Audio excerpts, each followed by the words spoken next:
पूर्वी मारल्याचा राग मनात धरून व फोनवरून मुलाने शिवीगाळ केल्याने जन्मदात्या पित्यानेच तरुण मुलाचा झोपेत असताना खून केला।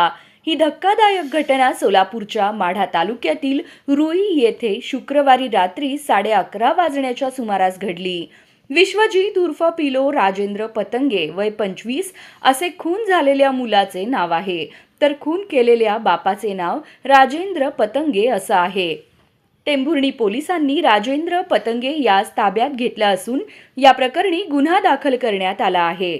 मिळालेल्या माहितीनुसार माढा तालुक्यातील मसोबा देवस्थान असलेल्या रुई गावामध्ये पतंगे कुटुंब राहत आहे। त्यांना थोडीफार शेती आहे। शुक्रवारी दुपारी मुलगा मयत विश्वजीत पतंगे याने वडील राजेंद्र भानुदास पतंगे यांना शेताला पाणी देण्यासाठी सांगितले होते। यावरून पिता पुत्रामध्ये फोनवरून बाचाबाची होऊन शिवीगाळ झाली होती। त्याचा राग पिता राजेंद्र यास आला होता। शुक्रवारी रात्री मुलगा विश्वजीत हा घरामध्ये झोपला असताना राजेंद्र याने शिवा दिल्याचा राग मनात धरून झोपेत असतानाच रात्री 11:30 वाजण्याच्या सुमारास म्हैस बांधण्याच्या लोखंडी मेखने डोक्यावर व तोंडावर जोरदार प्रहार केल्याने त्याचा जागीच मृत्यू झाला।